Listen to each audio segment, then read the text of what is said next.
আসসালামু আলাইকুম। আশা করি সকলে ভালো আছেন। ইনশাআল্লাহ আমিও ভালো আছি। তো আরও একটা ভিডিও নিয়ে হাজির হলাম আপনাদের মাঝে। আমি সকালবেলা ঘুম থেকে উঠে খাবার দেওয়ার জন্য আসছি। তো এদিকে এসে খেয়াল করে দেখি যে আপনার এই ছোট যে দরজা দিছি আমি, এই দরজা সাধারণত নেট দিয়ে দেওয়ার কথা ছিল, কিন্তু নেট দিয়ে দেইনি আমি।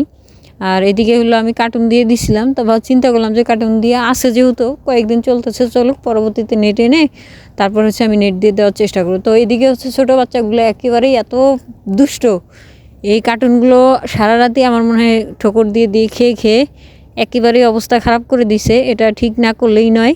তো যাই হোক, এদিকে বাইরে বের হয়েছিল বেশ কয়েকটা পাখি, ওদেরকে ভিতরে দিলাম।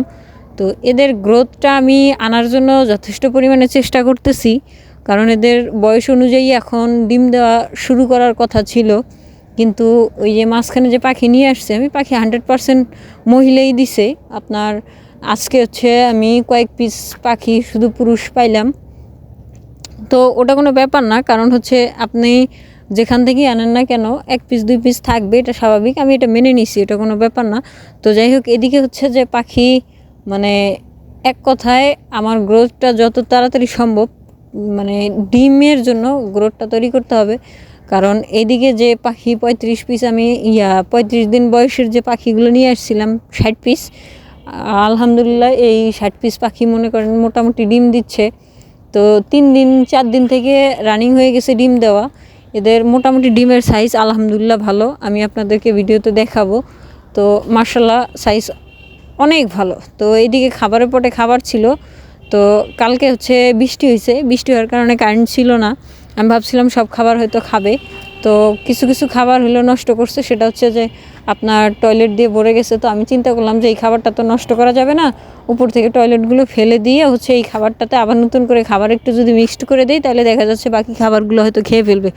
তো এই জন্য আমি টয়লেটগুলো পরিষ্কার করার চেষ্টা করতেছিলাম, কারণ এই অবস্থায় খাবার ওদের এখানে কোনোভাবেই দেওয়া যাবে না।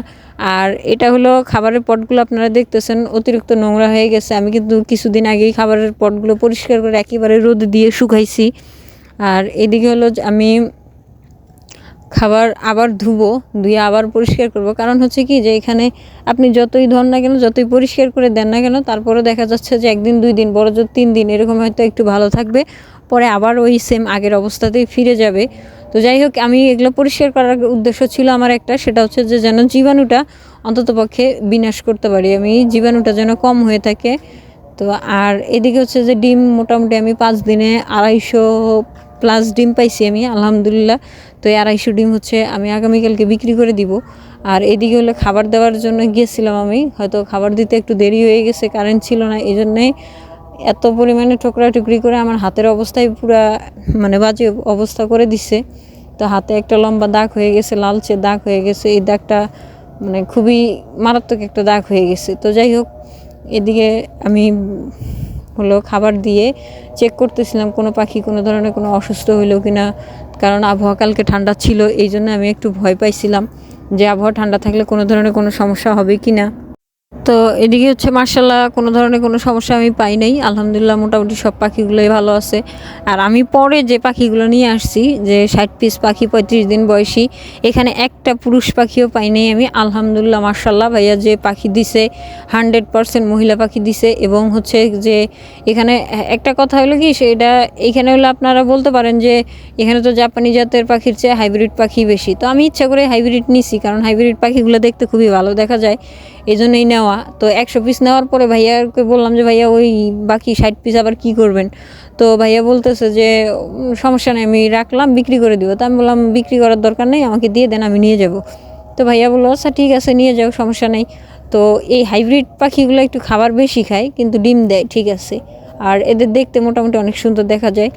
আর আমি প্রথমে যে পাখিগুলো নিয়ে আসছিলাম, এই পাখিগুলার এবার জিজভেটটা দেওয়ার পালা। কারণ আমি হালকা পাতলা এবার লক্ষ্য করে দেখলাম যে পাখির গায়ের যে লোমগুলো থাকে, এই লোমগুলো হালকা পাতলা উঠে যাওয়ার মতোই দেখাচ্ছে।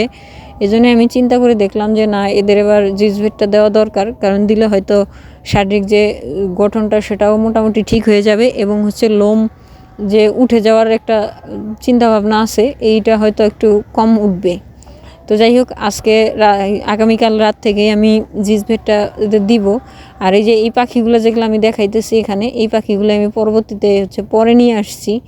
তো মার্শাল্লাহ এই পাখিগুলা গ্রোথ থেকে শুরু করে সব দিক থেকে শুরু করে মোটামুটি অনেক ভালো আছে, মার্শাল্লাহ অনেক ভালো আছে।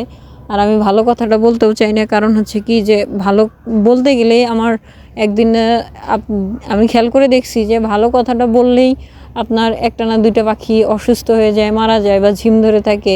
এই কথাটা কেন জানি আমি বলতে পারি না, হয়তো এটা ওদের উপরে মনে হয় শ্যুট করে না। যাই হোক, আমি আর অত কিছু বলতে চাচ্ছি না।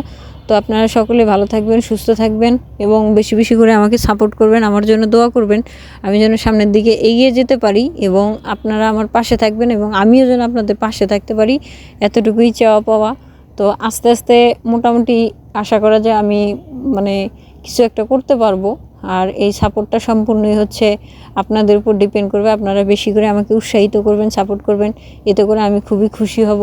তো ধন্যবাদ সবাইকে, ভালো থাকবেন, সুস্থ থাকবেন, আল্লাহ হাফেজ।